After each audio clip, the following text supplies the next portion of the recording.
اعوذ باللہ من الشیطان الرجیم، بسم اللہ الرحمن الرحیم۔ قابل احترام حاضرین و ناظرین، السلام علیکم ورحمۃ اللہ وبرکاتہ۔ سورہ یونس جو قرآن مجید کی 10ویں صورت ہے، اس کے آخری حصے میں ہم پہنچ رہے ہیں۔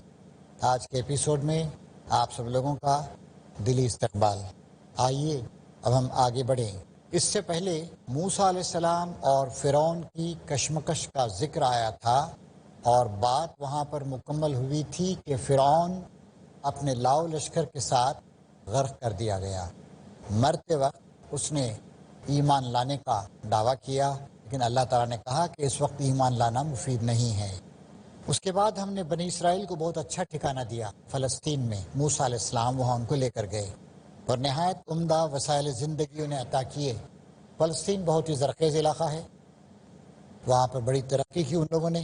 پھر انہوں نے باہم اختلاف نہیں کیا مگر اس وقت جب کہ علم ان کے پاس آ چکا تھا، لیکن وہ آپسی اختلافات کا شکار ہو گئے بعد میں۔ یقیناً تیرا رب قیامت کے روز ان کے درمیان اس چیز کا فیصلہ کر دے گا جس میں وہ اختلاف کرتے رہے ہیں۔ یہ بات نبی کریم صلی اللہ علیہ وسلم کے پیرووں کو اس لیے بتائی جا رہی ہے کہ اب تمہارا بھی دور عروج شروع ہونے والا ہے۔ جب تم ایک امت بنا دیے جاؤ گے اور مدینے میں تم کو ایک پناہ گاہ میسر آ جائے گی اور ایک اسلامی ریاست قائم ہوگی، اس وقت تمہیں اللہ اور اللہ کے رسول کے احکام کی مخلصانہ پیروی کرنی چاہیے، اور بنی اسرائیل کے سے طور طریقے نہیں اختیار کرنے چاہیے جنہوں نے باہم اختلاف کیا۔ اب اگر تجھے اس ہدایت کی طرف سے کچھ بھی شک ہے جو ہم نے تجھ پر نازل کی ہے، خطاب بظاہر حضور سے ہے، لیکن دراصل جو لوگ شک و شبہ کر رہے ہیں وہ لوگ مخاطب ہیں۔ اب اگر تجھے اس ہدایت کی طرف سے کچھ بھی شک ہو جو ہم نے تجھ پر نازل کی ہے تو ان لوگوں سے پوچھ لے جو پہلے سے کتاب پڑھ رہے ہیں۔ فی الواقع یہ تیرے پاس حق ہی آیا ہے تیرے رب کی طرف سے، تو شک کرنے والوں میں سے نہ ہو اور ان لوگوں میں نہ شامل ہو جنہوں نے اللہ کی آیات کو جھٹلایا ہے، ورنہ تو نقصان اٹھانے والوں میں سے ہوگا۔ حقیقت یہ ہے کہ جن لوگوں پر تیرے رب کا قول راست آ گیا، چسپاں ہو گیا، ان کے سامنے خواہ کوئی نشانی آ جائے وہ کبھی ایمان لا کر نہیں دیتے جب تک کہ دردناک عذاب سامنے آتا نہ دیکھ لیں۔ کچھ لوگ ایسے ہوتے ہیں جو کٹوجتی میں، ہٹ دھرمی میں، انکار میں اس حد تک آگے بڑھ جاتے ہیں، نہیں لاتے ایمان۔ فرعون کی مثال ابھی ہمارے سامنے گزری، ہر طرح کی نشانیاں آئیں، لیکن ایمان کب لایا؟ جب ڈوب رہا تھا، اس وقت فائدہ نہیں ہوا۔ کچھ لوگ ایسے ہوتے ہیں، بڑے بدترین لوگ ہیں، بدترین خلائق ہیں یہ لوگ۔ پھر کیا ایسی کوئی مثال ہے کہ ایک بستی عذاب دیکھ کر ایمان لائی ہو اور اس کا ایمان اس کے لیے نفع بخش ثابت ہوا ہو؟ یونس کی قوم کے سوا ایک ایکسیپشن ایسا رہا ہے۔ یونس علیہ السلام، بائبل میں نے یوناہ کہا گیا ہے یا جوناہ کہا گیا ہے، ان کا زمانہ تقریباً عیسیٰ علیہ السلام سے تقریباً 850 یا 860-70 سال پہلے کا زمانہ تھا۔ یونس علیہ السلام سے ایک غلطی یہ ہو گئی کہ ابھی اللہ تعالیٰ کی طرف سے ان کو ہجرت کی اجازت نہیں ملی تھی اور وہ وہاں سے روانہ ہو گئے۔ نینوہ کی ایک بستی تھی، تقریباً 60 مربع میل کا علاقہ تھا، یہ عراق میں تھی یہ جگہ، اور وہ لوگ ابھی مغفرت کی دعائیں کر رہے تھے، یعنی ابھی بات پوری نہیں ہوئی تھی۔ چنانچہ اللہ تعالیٰ نے عذاب کو روک دیا۔ صرف ایک مثال ایسی ہے کہ عذاب آیا لیکن نبی چونکہ وقت سے پہلے رخصت ہو گیا تھا، اس لیے عذاب نافذ نہیں کیا گیا، ورنہ جب کسی قوم کی تباہی کا اور عذاب کا فیصلہ ہوتا ہے تو پھر وہ بچ نہیں سکتی۔ وہ قوم جب ایمان لے آئی تو البتہ ہم نے اس پر سے دنیا کی زندگی میں رسوائی کا عذاب ٹال دیا اور اس کو ایک مدت تک زندگی سے بہرہ مند ہونے کا موقع دے دیا۔ تقریباً 300-400 سال تک یہ قوم بہرحال آگے بڑھتی رہی، لیکن پھر جب بغاوتیں کی، سرکشیاں کی، کفر کیا، تو آخرکار 612 قبل مسیح یعنی کہ اس یونس علیہ السلام کے تقریباً 200 سال کے بعد ان پہ عذاب اس طریقے سے آیا کہ ایک پڑوس کی مملکت میڈیا، ان لوگوں نے ان پہ حملہ کیا اور سخت مقابلہ کیا۔ ان لوگوں نے دجلہ کی طوفانی لہروں نے فصیل توڑ دی، حملہ آور اندر گھس گئے، پورا شہر جلا کر خاک سیاہ کر دیا، اور جو ان کا بادشاہ تھا، آخری بادشاہ، وہ اپنے محل میں خود آگ لگا کر جل کر مر گیا۔ سوائے یونس علیہ السلام کی قوم کے کسی قوم کو اس طرح مہلت نہیں دی گئی۔ اگر تیرے رب کی مشیت یہ ہوتی کہ زمین میں سب مومن و فرما برداری ہوں تو سارے اہل زمین ایمان لے آتے۔ اللہ تعالیٰ ایسا کر سکتا تھا؟ آزمائش نہیں کرنا چاہتا، سب کو پیدائشی مومن بنا دیتا، نہ نبی کو بھیجنے کی ضرورت پیش آتی، نہ ایمان اور کفر کی کشمکش ہوتی، نہ دلائل دینے کی ضرورت پیش آتی، سب مومن ہو جاتے۔ پھر کیا تو لوگوں کو مجبور کرے گا کہ وہ مومن ہو جائیں؟ اس کا مطلب یہ نہیں کہ حضور زبردستی کر رہے تھے کہ لوگ مومن ہو جائیں۔ یہ بات کہنے کا ایک انداز، یعنی یہ لوگ چاہتے ہیں کہ زبردستی ان کو مومن بنا دیا جائے، وہ تو ہم کرنے والے نہیں ہیں۔ کوئی متنفس اللہ کے اذن کے بغیر ایمان نہیں لا سکتا، یہ تو حقیقت ہے۔ اور اللہ کا طریقہ یہ ہے کہ جو لوگ عقل سے کام نہیں لیتے وہ ان پر گندگی ڈال دیتا ہے۔ جو لوگ عقل سے کام نہیں لیتے، دلائل سے کام نہیں لیتے، سوچتے نہیں، نبی کی بات کو نہیں مانتے، کوئی بات سمجھ میں نہیں آتی، تو اللہ انہیں اس کیفیت مبتلا کرتا ہے کہ وہ بس عذابی کا شکار ہوتے ہیں، جیسے فرعون کا واقعہ ہوا۔ ان سے کہو زمین اور آسمانوں میں جو کچھ ہے اسے آنکھیں کھول کر دیکھو، سمجھنے کے لیے، جاننے کے لیے اس سے زیادہ بڑے دلائل کی ضرورت نہیں ہے۔ زمین اور آسمانوں میں جو کچھ ہے اسے آنکھیں کھول کر دیکھو۔ جو لوگ ایمان لانا ہی نہیں چاہتے ان کے لیے نشانیاں اور تنبیہیں آخر کیا مفید ہو سکتی ہیں؟ طے کر لیا ہے۔ اور یہ انسانوں کی کچھ لوگوں کی بہت بڑی بدقسمتی ہے، کسی بات کو نہیں مانتے ہو۔ فرعون کی مثال دیکھیے، موسیٰ علیہ السلام اسی کے دربار میں پلے بڑے تھے، ایک عظیم تبدیلی ان کے پاس آئی، ان کے پاس ایسے معجزے تھے، مکے کے لوگ معجزوں نشانیوں کا مطالبہ کر رہے تھے، موسیٰ علیہ السلام کے پاس کھلے ہوئے دلائل تھے۔ معمولی سی لاٹھی زمین پہ ڈالا، اژدہا بن گیا، ہاتھ نکالا سورج کی طرح چمک، دیکھ نہیں سکتا تھا کوئی آدمی۔ پھر ان کی دعا سے عذاب آنے لگے، ہر جگہ مینڈک ہی مینڈک، گھر میں، اندر باہر، ادھر ادھر جوئیں ہیں، پورا پانی خون بن گیا۔ اس طرح کی چیزیں دیکھی، پھر بھی نہیں مانا ان لوگوں نے۔ جو لوگ ایمان لانا ہی نہیں چاہتے ان کے لیے نشانیاں اور تنبیہیں، وارننگز آخر کیا مفید ہو سکتی ہیں؟ اب یہ لوگ اس کے سوا اور کس چیز کے منتظر ہیں کہ وہی برے دن دیکھیں جو ان سے پہلے گزرے ہوئے لوگ دیکھ چکے ہیں۔ نبی کریم صلی اللہ علیہ وسلم کا آثار کائنات کی طرف توجہ دلانا، اللہ تعالیٰ کی آیات کی تشریح کرنا، دل لگتے دلائل دینا کہ اللہ ایک ہی ہے، پھر پرانی تاریخ کے واقعات کو لوگوں کے سامنے پیش کرنا، ابراہیم علیہ السلام کی تعلیمات کو پیش کرنا، اس طرح کے بے شمار نشانیاں لوگوں نے دیکھی لیکن ماننے کے لیے تیار نہیں تھے۔ کہو اچھا انتظار کرو، میں بھی تمہارے ساتھ انتظار کرتا ہوں۔ اور یہ لوگ مطالبہ کرتے تھے کوئی ایسا معجزہ لاؤ یا عذاب لے آؤ۔ اس سے پہلے کی آیت میں آپ کے ذریعے سے جواب دلوایا گیا، نشانی یا معجزہ لانا میرے ہاتھ میں نہیں، میں تو اپنے نفع و نقصان کا بھی اختیار نہیں رکھتا ہوں، میں عالم الغیب نہیں ہوں۔ اللہ تعالیٰ کی تعلیمات کو تمہارے سامنے پیش کرنا، آیات الہی کو توضیح و تشریح کے ساتھ تمہارے سامنے رکھنا، دلائل دینا، سمجھانا، یہ میرا کام ہے جو میں کر رہا ہوں۔ ایسی کوئی دلیل میں لے آؤں کہ بس تم زبردستی مسلمان ہو جاؤ، یہ اللہ تعالیٰ کا طریقہ نہیں ہے۔ پھر جب ایسا وقت آتا ہے تو ہم اپنے رسولوں کو اور ان لوگوں کو بچا لیا کرتے ہیں جو ایمان لائے ہوں۔ ہمارا یہی طریقہ ہے، ہم پر یہ حق ہے کہ مومنوں کو بچا لے۔ اب مکے کے لوگوں کے ساتھ کیا ہوا؟ بڑے بڑے لوگ تھے، عرب کا عطر تھے وہ لوگ، قریش کے لوگ سیادت اور رہنمائی کے منصب پر فائز تھے، ہر لحاظ سے لیڈرز تھے پورے کے پورے عرب کے۔ لیکن جب انکار کیا اور نبی کریم صلی اللہ علیہ وسلم کو مکے سے مدینہ ہجرت کرنے پہ مجبور کیا، اس کے صرف سال ڈیڑھ سال کے بعد جنگ بدر میں ان کے جتنے بڑے بڑے لیڈر تھے، عتبہ، شیبہ، سارے کے سارے بڑے لیڈر ان سب کے قتل کر دیے گئے۔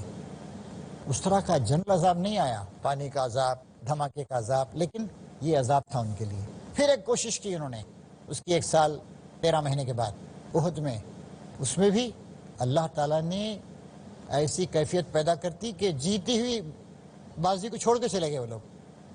اس کا کوئی ایکسپلینیشن نہیں ہے کہ جب خالد بن ولید نے پیچھے سے آ کر پلٹ کے حملہ کیا اور 70 صحابہ کرام کی قیمتی جانیں گئیں، جنگ لڑ سکتے تھے مکے کے لوگ، نہیں چلے گئے، واپس چلے گئے ودرا کر۔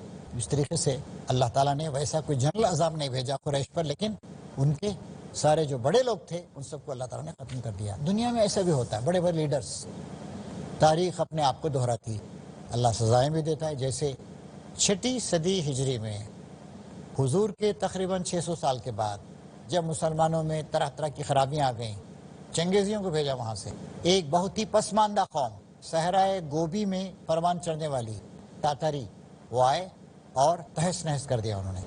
بنی اسرائیل پر بھی اس طرح کی مختلف آزمائشیں، عذاب آتے رہے ہیں، ہم پر بھی آتے رہے ہیں۔ انڈیویجولس کے ساتھ بھی ایسا ہوتا ہے، گروپس کے ساتھ بھی ایسا ہوتا ہے، اور پوری امتوں کے ساتھ بھی ایسا ہوتا ہے۔ اللہ تعالیٰ کبھی ظلم نہیں کرتا اپنے بندوں پر، اللہ تعالیٰ تنبیہات پہ تنبیہ بھیجتا ہے، سنبھلنے کا موقع دیتا ہے، لیکن آخرکار مہلت عمل کبھی نہ کبھی افراد کی بھی، گروہوں کی بھی، امتوں کی بھی ختم ہوتی۔ اس وقت ہمارے پاس ایک وقت ہے بریک کا، بریک کے بعد انشاءاللہ ہم سورہ یونس کی توضیح و تشریح کا کام جاری رکھیں گے۔ تب تک کے لیے ہمیں اجازت دیجیے۔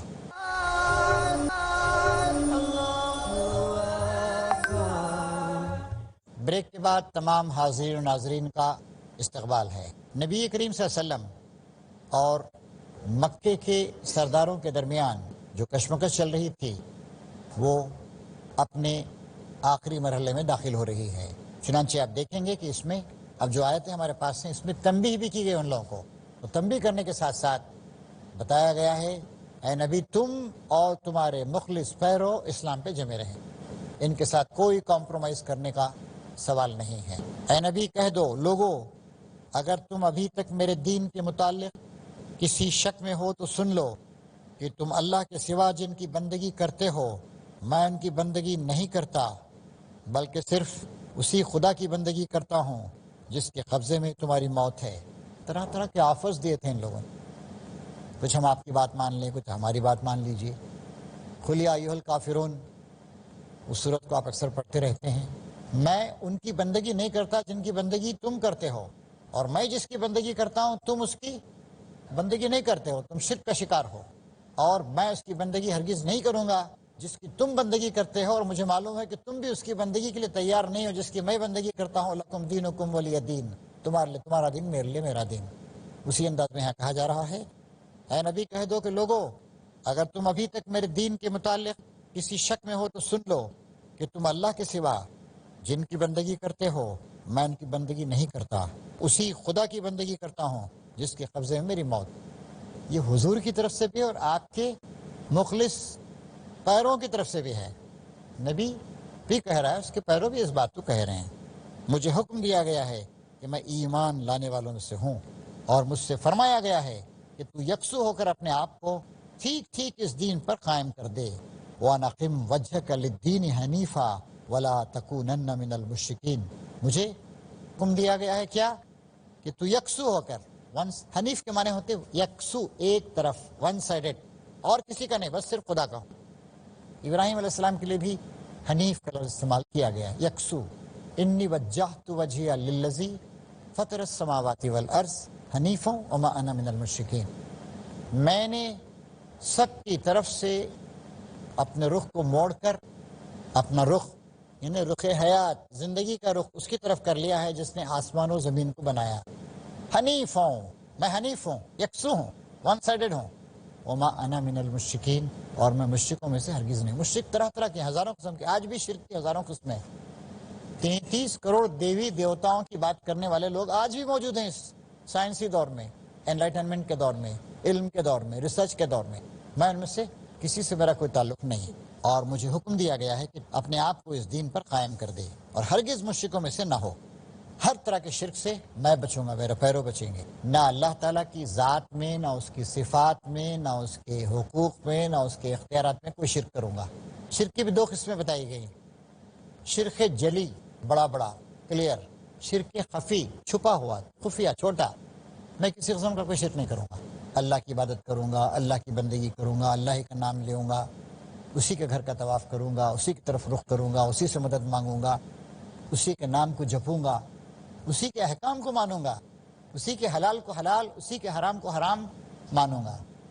کسی معنی میں بھی میں شرک نہیں کروں گا، اور اللہ کو چھوڑ کر کسی ایسی ہستی کو نہ پکار جو تجھے نہ فائدہ پہنچا سکتے نہ نقصان۔ صاف صاف بتا دیا گیا، کوئی ہستی ایسی نہیں ہے ساری کائنات میں جو فائدہ پہنچا سکتی ہے، نقصان پہنچا سکتی ہے۔ اور جگہوں پر بتایا گیا اللہ تعالیٰ کسی کو فائدہ پہنچانے کا ارادہ کر لے تو پھر کوئی اس کو نقصان نہیں پہنچا سکتا، اور اللہ تعالیٰ کسی کے بارے میں فیصلہ کر لے کہ نقصان پہنچائے گا تو پھر کوئی اس کو فائدہ نہیں پہنچا سکتا۔ اس طریقے سے اسلام شرک کے ایک ذرے کو بھی، ایک تنکے کو بھی برداشت نہیں کر سکتا ہے۔ مزید ہمارے سامنے وہ آیت آتی ہے، پہلے گزر چکی ہے، قل ان صلاتی و نسکی و محیای و مماتی للہ رب العالمین، کہو میری نماز اور میری تمام عبادتیں، عبادت کے سب طریقے، مراسم عبودیت، اور میری زندگی اور موت اللہ رب العالمین کے لیے۔ تو زندگی اور موت جب اللہ رب العالمین کے لیے، مطلب کیا ہوا؟ انٹائر لائف، یعنی میرے خیالات، میرے افکار، میرے نظریات، میرے عقائد، میری عبادات، میرا دعائیں مانگنا، میرا اخلاق کو اختیار کرنا، اور میرا کھانا پینا، چلنا پھرنا، اٹھنا بیٹھنا، میری شادی بیاہ، میرے بچے، میرا بڑوں کا احترام، چھوٹوں کے ساتھ اچھا سلوک، میری تجارت، میری سیاست، میری جنگ، میری صلح، میرے بین الاقوامی تعلقات، ساری چیزیں، سب کچھ اللہ تعالیٰ کے لیے۔ تو یہاں پر فرمایا جا رہا ہے کہ اللہ کو چھوڑ کر کسی ہستی کو نہ پکار جو تجھے نہ فائدہ پہنچا سکتی نہ نقصان، اگر تو ایسا کرے گا تو ظالموں میں سے ہوگا۔ یہ حضور کے ذریعے سے مومنوں کو بتایا جا رہا ہے، اگر اللہ تجھے کسی مصیبت میں ڈالے تو خود اس کے سوا کوئی نہیں جو اس مصیبت کو ٹال دے، اور اگر وہ تیرے حق میں کسی بھلائی کا ارادہ کرے تو اس کے فضل کو پھیرنے والا بھی کوئی نہیں ہے۔ وہ اپنے بندوں میں سے جس کو چاہتا ہے اپنے فضل سے نوازتا ہے، اور وہ درگزر کرنے والا، رحم فرمانے والا ہے۔ اللہ بڑا نوازنے والا ہے، جس کو چاہتا ہے اپنے فضل سے نوازے گا، جس کو چاہے گا ہدایت دے گا۔ اس کے بعد آخر میں ارشاد فرمایا جا رہا ہے، قل یا ایھا الناس قد جاءکم الحق من ربکم ومن اہتدی فانما یہتدی لنفسہ ومن ضل فانما یضل علیہا وما انا علیکم بوکیل۔ اے محمد صلی اللہ علیہ وسلم، لوگوں سے کہہ دو، لوگوں تمہارے پاس تمہارے رب کی طرف سے حق آ چکا ہے، نبی حق لے کر آ چکا ہے، اللہ کی حق نما کتاب آ چکی ہے، دلائل آ چکے ہیں، سب کچھ آ چکا ہے۔ اب جو سیدھی راہ اختیار کرے اس کی راست روی اسی کے لیے مفید، حق کو باطل سے، باطل کو حق سے بالکل ممیز، ڈسٹنکٹ کر دیا گیا ہے، کوئی اشتباہ نہیں ہے، کوئی شبہ نہیں ہے، ساری باتیں کھول کھول کے بیان کر دی گئی۔ کوئی شخص اگر سیدھے راستے کو اپناتا ہے تو یہ اسی کے لیے مفید ہے، اور جو گمراہ رہے اس کی گمراہی اسی کے لیے تباہ کن ہے۔ گمراہی کبھی پورے کا پورا اختیار، دلائل کو رد کرنے کا، کٹوجتی کرنے کا، دشمنی کرنے کا، سن کر نہیں سننے کا، دماغ سے کام نہیں لینے کا، پورا پورا اختیار ہر انسان کو ہے۔ جو گمراہ رہے اس کی گمراہی اسی کے لیے ہے، اسی کے لیے تباہ کن ہے۔ اور میں تمہارے اوپر کوئی حوالہ دار نہیں ہوں، پاسبان، حوالہ دار، بس زبردستی تمہیں اس راستے پر لے آؤں، یہ میرا کام نہیں۔ چنانچہ دیکھیے موقع دیا گیا، جو لوگ آپ کے پیغام پر لبیک کہتے رہے وہ آپ کے ساتھ کٹ کٹ کے جمع ہوتے رہے، مصائب برداشت کیے، مشکلات سہیں، قتل و خون کا شکار ہوئے، اور معمولی بات تھی، گھر بار سب کچھ چھوڑ کر مدینہ چلے گئے وہ لوگ، اور نبی کریم صلی اللہ علیہ وسلم کو بھی مدینہ جانا پڑا، وہاں بھی ان کو چین سے بیٹھنے نہیں دیا گیا، پروپیگنڈے کیے گئے ان کے خلاف، دھمکیاں دی گئی ان کو، حرم شریف کا راستہ بند کر دیا گیا۔ ہزاروں سال کی تاریخ میں کبھی ایسا نہیں ہوا تھا کہ کسی پر حرم شریف کا راستہ بند کر دیں، اپنے دشمنوں، دشمن قبیلوں، برسر جنگ لوگوں پر بھی حرم شریف کا راستہ نہیں بند کرتے تھے، کہتے کہ اللہ کا گھر ہے، ٹھیک ہے ہمارے اختلافات، ہمارے جھگڑے، ہمارے قبائل، ہماری کشمکش، ہمارے مفادات، لیکن یہ اللہ کا گھر ہے، ہر آدمی آپس ان 4 مہینوں میں آ سکتا ہے، جا سکتا ہے۔ لیکن اسلام سے اتنی دشمنی، حق سے اتنا اعراض، حقیقت کے خلاف ایسی سخت نفرت، بند کر دیا راستہ، نہیں آ سکتے۔ اور مدینہ تشریف لے جانے کے 6 سال کے بعد نبی کریم صلی اللہ علیہ وسلم تشریف لائے، 1400 صحابہ کرام کو لے کر، عمرہ کرنے کے لیے آئے تھے، جنگ لڑنے کے لیے نہیں آئے تھے، ہتھیار لے کر نہیں آئے تھے، لیکن جاہلیت ان کے سر پر سوار ہو گئی، نہیں کرنے دیں گے۔ آخر بڑی رد و قت کے بعد، صلح صفائی کی باتوں کے بعد، آخر یہ طے ہوا کہ اس سال تو نہیں کرنے دیں گے، ہماری ناک اونچی رہنی چاہیے، مونچھ اونچی رہنی چاہیے، ہاں 1 سال کے بعد چلو تم کو اتنی بات مان دیتے ہیں، 1 سال کے بعد آ کر عمرہ کر سکتے ہو، 3 دن کے لیے مکہ خالی کر دیں گے، آنا عمرہ وغیرہ کرنا چلے جانا، اس سال تو نہیں کرنے دیں گے۔ اور کیسی کیسی شرطیں رکھیں، ہمارا کوئی آدمی بھاگ کے مدینہ چلا گیا واپس کرنا پڑے گا، مدینے سے کوئی بھاگ کر آیا نہیں واپس کریں گے، بالکل ان ایکول ٹائپ کی شرطیں۔ تو یہ تھا ان کا غصہ، یہ تھی ان کی سرکشی۔ تو بات واضح کر دی گئی ہے، فرمایا جا رہا ہے اللہ تعالیٰ کی طرف سے، بتا دو کہ میں کوئی زبردستی تمہیں دین حق کی طرف لانے والا نہیں ہوں، اور اے نبی تم اس ہدایت کی پیروی کیے جاؤ جو تمہارے طرف بذریعہ وحی بھیجی جا رہی ہے۔ واتبع ما یوحی الیک واصبر حتی یحکم اللہ وہو خیر الحاکمین۔